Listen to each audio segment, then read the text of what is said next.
Hey coin collectors, and welcome to DC CoinRoll International Coin Channel. Today is the 1962 Lincoln penny from the United States of America, and we're also going to look at one of our neighboring countries' pennies, and we're going to take a look at the 1962 penny from Canada, the maple leaf reverse.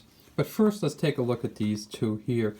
Only two mints made the penny in 1962 in the United States. The Philadelphia Mint with no mint mark down here, and the Denver Mint with the D down here.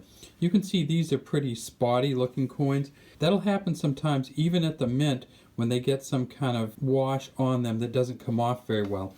In 1962 they made 606 million pennies at the Philadelphia Mint, and they found one at a Mint State 68 that's worth $10,000. Top of it says "In God We Trust," says "Liberty" behind, Abraham Lincoln facing to the right. Lincoln has a bow tie on, though it's hard to tell from this particular penny. Then it says 1962 down here, and then way down underneath here there's a V, a D, and a B for Victor David Brenner. We turn it up on its edge and we see it's a smooth edge coin. This is a brass coin, 3.11 grams, 95% copper, 5% zinc.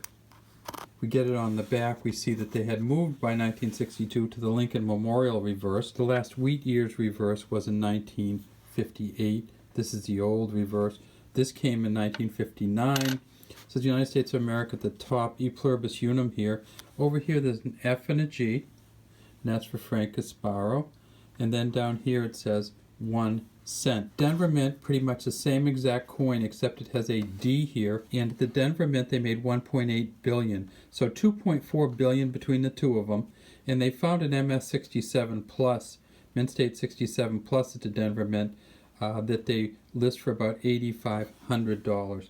Now they did make proof coins in 1962, and they made them all at the Philadelphia Mint, and they will just be really, really shiny. They won't look much like this at all. They'll be polished different. They'll be shiny. They might even be cameos because they found some deep cameos from the proof.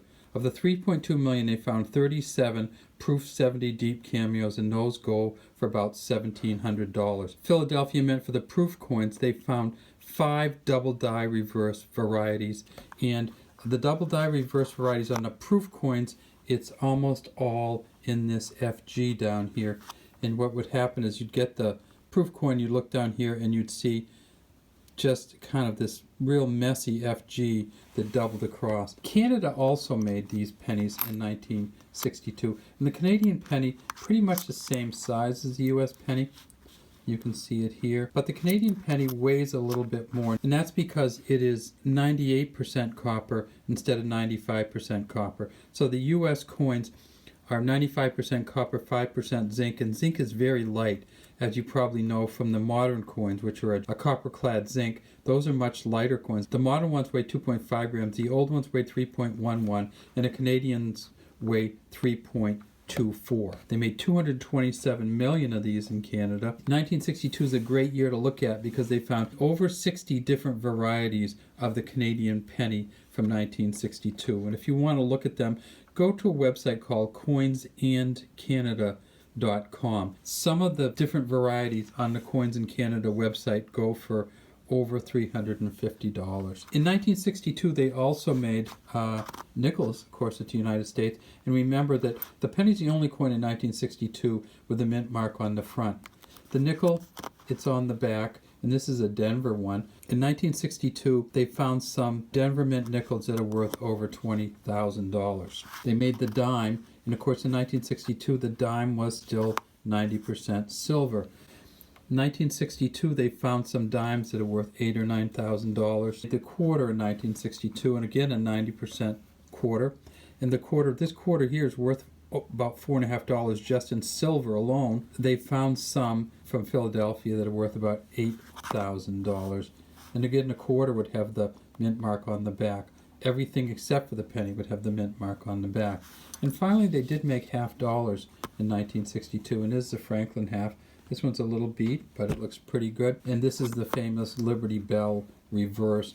And to find a good Franklin, what you need to do is make sure you have the full bell line crack. It has to go all the way down through. They have one Franklin half that lists for $70,000. I'm not sure if that's a misprint or not, but a Philadelphia half from 1962, MS67 Plus, is estimated $70,000 on PCGS. You can do pretty good with the 1962 pennies. You can get some that are worth $8,000 to $10,000. If you have any out there, look at them. There are still some penny bags and some penny rolls that are sealed or haven't been opened yet.